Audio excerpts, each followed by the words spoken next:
தின்னானா கடப்பாறைய முழுங்கினானு தெரியலையே. என்ன அடி அடிக்கிறான். பல்லே ஆடி போச்சு. இங்க வந்து இவன் முறைக்கிறான். ஸ்டேஷன் போனா அவன் அடிக்கிறான். நான் எங்க தான் போறது? என்ன ஐயா இன்னைக்கு டியூட்டிக்கு போலையா? இல்ல புஜிமா, அப்படி பார்க்காத புஜிமா. சும்மா ஒரு நாள் லீவ் போட்டேன். இது தப்பா? ஏன் எதுக்கு லீவ் போட்டீங்க? சமைக்க போறீங்களா, இல்ல துவைக்க போறீங்களா, இல்ல வீட்டை தான் சுத்தம் பண்ண போறீங்களா? எதுக்காக லீவ் போடணும்? வெட்டியா அப்படி உட்காந்துட்டு இருக்கிறதுக்கா? அண்ணன்காரங்க இவ்வளவு சந்தோஷமா வச்சு காட்டி காலை உடைச்சிருவேன்னு சொல்றானுங்க. இவ பேசியே கொள்றாளு. என்ன கேள்வி கேட்டா முறைக்கிறீங்க? ஐயோ புஜிமா, நான் முறைக்கல, சும்மா உன்னை பார்த்தேன். நீங்க முறைச்சிங்க. இப்ப மனசுக்குள்ள என்ன நினைச்சீங்கன்னு நான் சொல்லட்டுமா? இவன் நமக்கு சரிப்பட்டு வரமாட்டா, பேசாம டிவோர்ஸ் பண்ணிடலான்னு யோசனை பண்ணிட்டு இருந்தீங்க, கரெக்டா? ஐயோ தப்பு தப்பு தப்பு, அப்படிலாம் பேசக்கூடாது புஜிமா. பேஜாராயிடும் புஜிமா. நான் சும்மா உன்னை ஆசையா தான் பார்த்தேன். எப்படி முறைக்கிறா பாரு. அண்ணங்காரங்க மீச வச்ச ரவுடி, இவன் மீச வைக்காத பெரிய ரவுடி. இவளை கட்டிக்கிட்டதுக்கு ஒரு பூனையை கட்டிருக்கலாம். இப்ப கூட என்ன ஆசையா தான் பாக்குறீங்களா? ஆசையா பாக்குறவரு எதுக்காக பல்ல கடிச்சுக்கிட்டு பொம்பளை ரவுடிய பாக்குற மாதிரி பாக்குறீங்க? என்ன பார்த்தா பொம்பளை ரவுடி மாதிரி தெரியுதா? ஐயோ நான் அப்படி நினைக்கவே இல்லை புஜிமா. நீ ஏன் கற்பனை பண்ணிட்டு பேசுற? சரி அதெல்லாம் விடுங்க. இன்னைக்கு ஏன் டியூட்டிக்கு போல? உடம்பு சரியில்லையா? ஆமா புஜிமா, ஜுரம், உடம்பு சரியில்லை, ஒரு மாதிரி வாந்தி வர மாதிரி. இது வந்து படபடன்னு நெஞ்செல்லாம் வந்து. ஓகே ஓகே, எதனால? என்ன புஜிமா நீ கேள்வி மேல கேள்வி கேட்டுட்டு இருக்க? நான் பேசாம டியூட்டிக்கே போறேன். பரவாயில்ல பரவாயில்ல பரவாயில்ல, உட்காருங்க.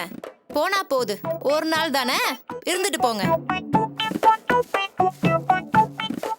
நாய் கடி கடிக்கிறாள. உடம்பு சரியில்லைன்னு சொல்லிட்டு பார்க்கு வா போலான்னா சும்மா இருப்பாளா? கல்யாணம் ஆகாதவளை கையை பிடிச்சி இழுத்த மாதிரி எக்கச்சக்கமா கத்துவாள. வான்னு சொன்னா இவ கத்துவா, கூட்டு போகட்டி உங்க அண்ணன் அடிப்பான். ஐயோ என்ன பண்றதுன்னே தெரியலையே. எங்க ஒன்னு கேட்டா தப்பா நினைக்க மாட்டீங்களே? ஐயோ கேளு புஜிமா. இன்னைக்கு வீட்ல சும்மா தானே இருக்க போறீங்க, வெளியில எங்கேயாவது போயிட்டு வரலாமா? என்ன புஜிமா சொல்ற? பிராமிஸா சொல்ற? வீட்ல இருக்க போர் அடிக்குது, வெளில எங்கேயாவது போயிட்டு வரலாமே ப்ளீஸ். ஐயோ கண்டிப்பா புஜிமா, எங்க போலாம் சொல்லு, உடனே கிளம்பலாம் வா. சரின்னு சொல்லிட்டு அப்புறம் கிளம்புற நேரத்துல முடியாதுன்னு சொல்லி பேச்ச மாத்த கூடாது. சச்சா, நான் உன்னை வெளில கூட்டு போலாம் தான் இருந்தேன். உன்னை எங்க கூட்டு போகணும்னு சொல்லு, வா நான் எப்போ ரெடி. யோசிக்காத புஜிமா, எங்க போன சொல்லு. துளசி வீட்டுக்கு. என்னது துளசி வீட்டுக்கா? ஏ அங்க கூட்டிட்டு போக மாட்டீங்களா? அங்க எதுக்கு புஜிமா? இல்லங்க, எனக்கு அவங்கள பார்க்கணும் போல இருக்கு. நீங்க லவ் பண்ண பொண்ணு இல்லையா, எப்படி இருக்காங்கன்னு பார்த்துட்டு வந்துடலாம் ப்ளீஸ்ங்க. ஐயோ லவ் பண்ண பொண்ணா? ஏதோ வயசு கோளாறுல லவ் பண்ணி தொலைச்சிட்டேன். அவளை நானே பார்க்க வேணாம்னு நினைச்சிட்டு இருக்கேன். நீ ஏன் பார்க்கணும்? என்ன சொன்னீங்க? வயசு கோளாறுல லவ் பண்ணி தொலைச்சிங்களா?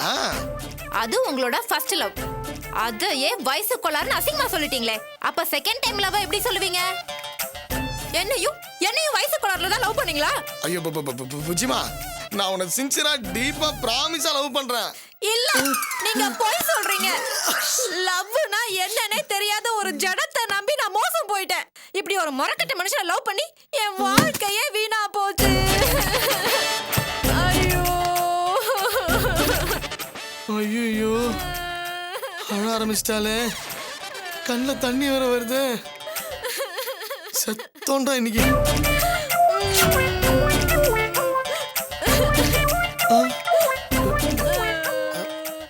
புஜிமா புஜிமா அழாத புஜிமா. நீ அழுவுறது பார்த்தா எனக்கு உயிரே போற மாதிரி.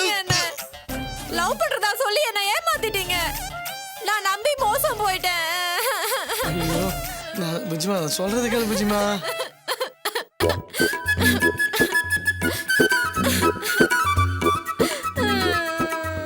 ஏய் இங்க வாடி, இங்க வா. என்ன அக்கிரமம் நடக்குதுன்னு வந்து பாரு. என்னங்க? சின்ன பொண்ணு அழ வச்சு வேடிக்கை பாக்குறேன். என்னடா சொன்ன இந்த பொண்ணு? நான் சொல்லப்பா, கவனம் இருப்பா. அழாத கண்ணு அழாத. எதுக்கு அழற? இவன் ஏதாவது சொன்னானா? டேய் என்னடா சொன்ன? அம்மா அதெல்லாம் ஒண்ணு இல்லம்மா, நான் அதான் கேக்குறாங்களே சொல்லு. சேமலா கண்ணு ஏன்டா அழற?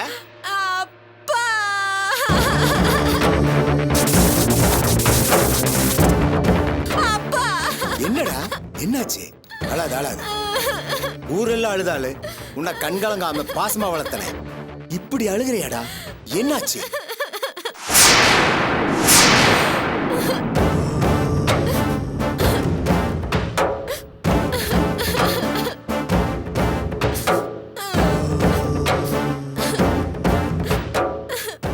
டேய் என்ன பண்ண? ஏன் என் பொண்ணு அழறான்? ஐயோ மாமா, என்ன சந்தேகப்படாதீங்க. சத்தியமா நம்ம ஒண்ணுமே பண்ணல மாமா. ஒண்ணும் பண்ணலையா? பின்னே அழறான். இப்படி என் பொண்ணை குடும்பப்படுத்துறது? வெங்கட்ராஜ் பொண்ணையே அழுக வச்சிருக்கேனா? உனக்கு எவ்வளவு திமிரு இருக்குடா? டேய் மேல வாங்கடா, இவனை புடிச்சு கட்டுங்கடா.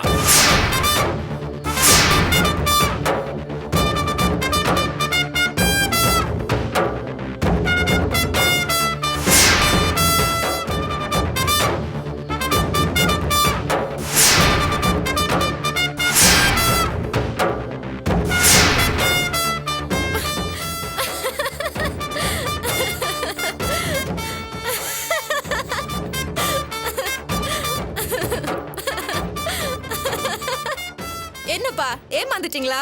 நான் அழலப்பா, சும்மா அழுத மாதிரி நடிச்சேன். விளையாட்டுப்பா. நடிச்சியாடா கண்ணே? எதுக்குடா? நான் அழுத அழகா இருப்பேன்னு இவர் தான்ப்பா சொன்னாரு. அதான் அழற மாதிரி நடிச்சேன். அழுதா நான் அழகா இருக்கேனாப்பா? அழகா இருக்கடா கண்ணு. இனிமேல் நீ விளையாட்டு கூட அழக்கூடாது. நல்ல வேலைடா, இப்பவாது உண்மையை சொன்னைய. இல்லைனா மாப்பிள்ளை கையங்கால வெட்டி எறிஞ்சிருப்ப.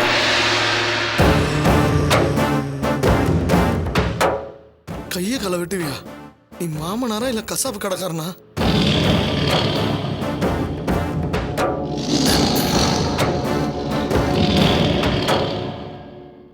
டேய் போங்கடா.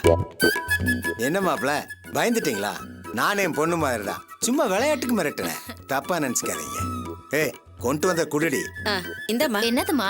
ஒண்ணு இல்லம்மா, அருவாமனையே காய் நறுக்க கத்தியும் கேட்டில, அதை கொண்டு வந்திருக்கோம்.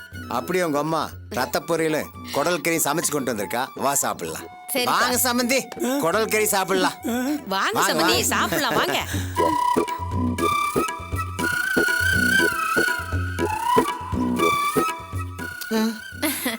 வாங்க சாப்பிடலாம். உங்களுக்கு ரத்த பொரியல் பிடிக்குமா?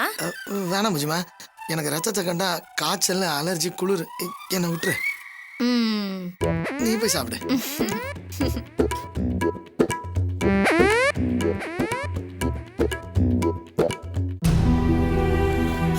காயத்ரி, எல்லா அரேஞ்ச்மெண்ட்ஸும் முடிச்சாச்சு. ஏர்போர்ட் வரைக்கும் ராகவனை கொண்டு போகிறதுக்கு ஸ்பெஷல் ஆம்புலன்ஸ் ஏற்பாடு பண்ணியிருக்காங்க. எந்த பிரச்சனையும் இல்லை. மாமா, அங்க போனது உங்க ஃப்ரெண்டு ஏர்போர்ட்டுக்கு வந்துருவாரா? அவன்கிட்ட எல்லாத்தையும் சொல்லிட்டேன். ஏர்லி மார்னிங் நீங்கள் ஏர்போர்ட் போயிடுவீங்க. அவன் நேர்லேயே வந்து உங்களுக்கு ரிசீவ் பண்ணுவான். ராமமூர்த்தின்னு பேரை மறந்துடாதீங்க. ராகவனை அட்மிட் பண்ணுறது, ட்ரீட்மெண்ட் வேண்டிய ஏற்பாடுகள் எல்லாத்தையும் அவன் பார்த்துப்பான். சரியா? ஆமா, சாரு எங்க? அவ ஃபோன் பேசிட்டு வரேன்னு போயிருக்கா மாமா. அங்க போய் நாங்க தங்குறதுக்கு நீங்க 2 பேர் தானே, ஹாஸ்பிட்டலே தங்கிக்கலாம். இல்லாட்டி ராமமூர்த்தி வீடு பக்கத்துல தான் இருக்கு, அங்க போய் வேணாலும் தங்கிக்கலாம். ஹாஸ்பிட்டல் நாளை காலையில் 11 மணிக்கு அப்பாயின்மெண்ட் வாங்கியிருக்கான். ராகவனை அட்மிட் பண்ணிட்டு நீயும் கூட போய் டாக்டர்கிட்ட பேசு. ஆப்ரேஷன் எப்போ பண்ணுவாங்க, எந்த மாதிரி பண்ணுவாங்கன்னு எல்லாத்தையும் உனக்கு சொல்லுவாங்க. காயத்ரி, இன்னும் ஏன் நீ பதட்டமாவே இருக்க? நான் ராமமூர்த்தி மூலமா எல்லாத்தையும் ஹாஸ்பிட்டலில் விசாரிச்சிட்டேன். இங்கே ஐ ஆப்ரேஷன் பண்ணுறது எவ்வளோ ஈஸியாக இருக்குமோ அதே மாதிரி தான் இதுவும் ஈஸியாக இருக்குமா. திறமையான டாக்டர்ஸ் இங்கே இருக்காங்கன்னு சொன்னான். என்ன கூடுதலாக கொஞ்ச நாள் ஹாஸ்பிட்டலில் இருக்க வேண்டி வரும். அதை தவிர பயப்படுறதுக்கு எதுவுமே இல்லை. தைரியமா இருக்கு காயத்ரி. சரிங்க மாமா. இங்கே பாரு, அங்கே போய் சேர்ந்ததும் ராமமூர்த்தி எனக்கு ஃபோன் பண்ண சொல்லு. எனக்கு பிசினஸ் கூட முக்கியம் இல்லை. ஏதாவது எமர்ஜென்சினா எனக்கு உடனே ஒரு ஃபோன் அடி. அடுத்த ஃப்ளைட் பிடிச்சா வந்துடுறேன். ஆமா, சாரு இன்னுமா ஃபோன் பேசிட்டு இருக்கா? ஏர்போர்ட் கிளம்புறதுக்கு நேரம் ஆச்சே, எங்கே போயிட்டா? நான் சொன்னது புரிஞ்சதில்ல. அவரை நீங்க தான் க்ளோஸா வாட்ச் பண்ணணும். நான் யூகேல இருந்தாலும் உங்க மூலமா அவரோட ஒவ்வொரு மூமெண்ட்டும் எனக்கு தெரிஞ்சாகணும். அவருக்கு பேங்க் வேலை கிடைச்சதா, அவர் வேற ஏதாவது வேலைக்கு ட்ரை பண்றாரா, துளசியும் அவரும் சேர்ந்து என்ன பிளான் பண்றாங்க, எங்க போறாங்க, எதுக்காக போறாங்க, அடுத்து என்ன பண்ண போறாங்க, இப்படி ஒரு சின்ன விஷயத்தை கூட நீங்க மிஸ் பண்ணக்கூடாது. ஆமாமா, நீங்க என்ன பண்ணணுங்கிறத மட்டும் தான் நான் சொல்றேன். நீங்க அதை மட்டும் செஞ்சா போதும். ஆனா ஒரு விஷயம், நான் உங்களை நம்பி தான் யூகே போறேன். இது என் வாழ்க்கை பிரச்சனை. இல்ல இல்ல, உங்க மேல எனக்கு முழுசா நம்பிக்கை இருக்கு. இருந்தாலும் உங்களை ஒரு ரிஸ்க் எடுக்க சொல்றேன், அவ்வளவுதான். ஷியோர். நான் வந்ததும் கண்டிப்பா உங்களுக்கு செட்டில் பண்ணிடுவேன். இந்த விஷயம் அத்தைக்கு கூட தெரியக்கூடாது. கான்ஃபிடென்ஷியலா இருக்கணும். சரி, அப்ப நான் போனதும் உங்களுக்கு கால் பண்றேன். Okay, thank you, by.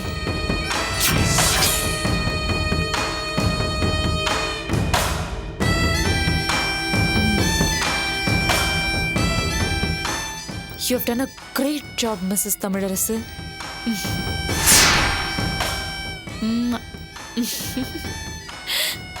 என்ன பாக்குற? உன்னையும் அவரையும் விதியால மட்டும் இல்ல, அந்த கடவுளே நினைச்சாலும் பிரிக்க முடியாது. ஸ்பெஷல் கம் போட்டு அப்படியே பச்சக்குன்னு ஒட்டி வச்சிருக்கு. அப்படி ஒட்டி வச்சிருக்கிறவர அந்த துளசி பிசாசு வந்து பிச்சுக்கிட்டு போகணும்னு நினைச்சா விட்டுருவியா? விடக்கூடாது. அப்படி மட்டும் ஏமாந்து விட்ட உன்னை கொன்னுடுவேன். என்னடி உள்ள போனமே பேய பார்த்த மாதிரி திரும்பி ஓடி வர கேக்குற? உள்ள ஒருத்தி இதோ போறாளே, இவதான். பாக்க எவ்வளவு லட்சணமா இருக்கா. ஆனா ஆண்டவன் இவ்வளவு பைத்தியமா படிச்சிட்டான் போல இருக்கு. பாவம், உள்ள பிசாஸ் மாதிரி பேசிட்டு இருந்தா. அட பாவமே. சாரு, எங்க போன நீ? உனக்கா எல்லாம் வெயிட் பண்ணிட்டு இருக்காங்க, சீக்கிரம் வா. ஐயோ, எதுக்கு டென்ஷன் ஆகுற? ஃபேஸ் வாஷ் பண்ணலாம்னு போனேன். ஐயோ, ஃளைட் டைம் ஆச்சு, அப்ப டென்ஷன் ஆகாங்க, வா.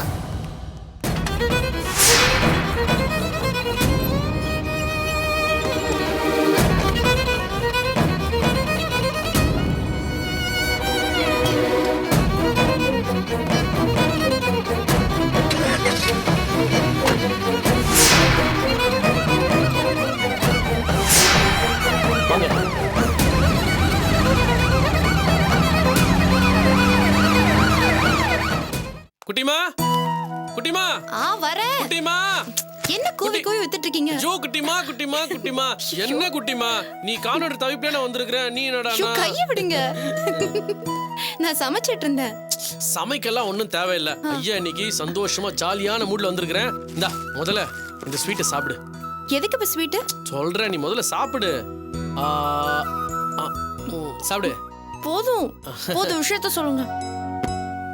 இன்னைக்கு வாழ்க்கையிலே மறக்க முடியாத சந்தோஷமான நாள். இந்த மாதிரி ஒரு நாள் வந்துச்சுன்னா சந்தோஷமா ஸ்வீட் கொடுத்து கொண்டாடணும்னு பெரியவங்க எல்லாம் சொல்லிருக்காங்க. அப்படி என்ன நாள்? எங்க நீ கெஸ் பண்ணி பாப்போம். வெரி குட், ஸ்மார்ட்டா கண்டுபிடிச்சிட்டியே. என்னன்னு சொல்லு சொல்லு சொல்லு. மறுபடியும் உங்களுக்கு வேலை கிடைச்சிருச்சு. மூஞ்சி சஸ்பெண்ட் ஆகி வேலை திரும்பி கிடைச்சிச்சுன்னா அதுக்கு சந்தோஷப்படணுமா? அப்ப உங்களுக்கு வேலை கிடைக்கலையா? வேலை கிடைக்கல, போ சோஃபால உட்காந்துன்னு மூஞ்சி தூக்கி வச்சுன்னு அது நேரு. என்ன குட்டிமா நீ? நான் வாழ்க்கையில மறக்க முடியாத ஒரு சந்தோஷமான நாள்னு சொல்றேன். நீ போன வேலையை பத்தியே பேசிக்கிட்டு இருக்க. வேலை கிடைச்சா சந்தோஷமான விஷயம் இல்லையா? ஐயோ, அது பழைய வேலை, பழைய சந்தோஷம் தான். பட் இது வாழ்க்கையில ரொம்ப முக்கியமான சந்தோஷமான நாள்னு சொல்றல. என்னன்னு கெஸ் பண்ணு. என்னோட பர்த்டேவா? வருஷத்துல எத்தனை நாள் பர்த்டே கொண்டாடுவ? இப்பதானே முடிஞ்சிச்சு. உங்க பர்த்டேவும் இல்ல, நம்ம வெட்டிங் டேவும் இல்ல, அப்புறம் என்ன? சரி, நான் உனக்கு க்ளூ கொடுக்கட்டுமா? இந்த நாள நீ மட்டும் இல்ல, நான் மட்டும் இல்ல, நமக்கு பிறக்க போற குழந்தைக்கு கூட மறக்க முடியாத அளவுக்கு சந்தோஷமான நாள். என்னன்னு சொல்லு. அப்படி என்ன நாள்? சரி, ரொம்ப யோசிக்காத, வா உட்காரு. கொஞ்சம் யோசி, உன் மனசுக்குள்ளதான் இருக்கு. ரீகால் பண்ணு. அந்த நாள் என்னன்னு உனக்கே தெரிஞ்சிடும். எனக்கு தெரியலங்க, நீங்களே சொல்லுங்க. இன்னும் கொஞ்சம் ட்ரை பண்ணுமா? நான் வேணா இன்னொரு க்ளூ தட்டுமா? க்ளூவும் வேணா, குருவியும் வேணா. உங்களால சொல்ல முடிஞ்சா சொல்லுங்க, இல்ல நான் எந்திரிச்சு போறேன். ஏய் இரு இரு, ஏன் அவசரப்படுற? இதை மட்டும் நீ கரெக்டா சொல்லிட்ட, உனக்கு ஒரு சர்ப்ரைஸ் காத்துட்டு இருக்கு. என்ன சர்ப்ரைஸ்? அதெல்லாம் நான் அப்புறம் சொல்றேன். ஓகே, என் வாழ்க்கைய ஒண்டர்ஃபுல்லா, கலர்ஃபுல்லா, சந்தோஷமா, அட்டகாசமா மாத்தின ஒரு ஆளுக்கும் இந்த நாளுக்கும் ஒரு லிங்க் இருக்கு. குறிப்பா சொல்லணும்னா அது உன்ன மாதிரி ஒரு பொண்ணு தான். அதை யாரை நீ கண்டுபிடிச்சிட்டனா இந்த நாள் என்னன்னு உனக்கு தானா தெரிஞ்சிடும். இங்க பாருங்க, நான் ரொம்ப சின்ன பொண்ணு. என்ன அப்படி எல்லாம் கன்ஃபியூஸ் பண்ணீங்கன்னு வச்சுக்கோங்க, நான் அழுதுருவேன். ஒழுங்கா சொல்லுங்க. இல்ல இல்ல நான் தான் கெஞ்சி கேக்குறேன்ல, சொல்லுங்க ப்ளீஸ். சரி, நானே சொல்லிடுறேன். இந்த ஊர்ல எனக்கு பிடிச்ச, நான் மதிக்கிற ஒரு ஜென்டில்மேன் இருக்காரு. பேரு மிஸ்டர் முத்து மாணிக்கம். அச்சச்சோ, அப்பா பேரை சொல்றீங்க? தப்புதான், ஆனா ஆபத்துக்கு பாவம் இல்ல. துளசி, ஒவ்வொரு மனுஷனுக்கும் கடவுள் ஒரு வரம் தருவாரு. அந்த வகையில மிஸ்டர் முத்து மாணிக்கம் எனக்கு ஒரு தேவதையை பரிசா தந்திருக்காரு. அந்த தேவதையை பெத்து வளர்த்து ஆளாக்கி என்கிட்ட பொக்கிஷமா ஒப்படைச்சிருக்காரு. அந்த தேவதையோட பேரு என்னன்னு தெரியுமா? தெரியல. உனக்கு உனக்கு தெரிஞ்சிருக்க வாய்ப்பு இல்லை. அந்த தேவதையோட பேரு துளசி.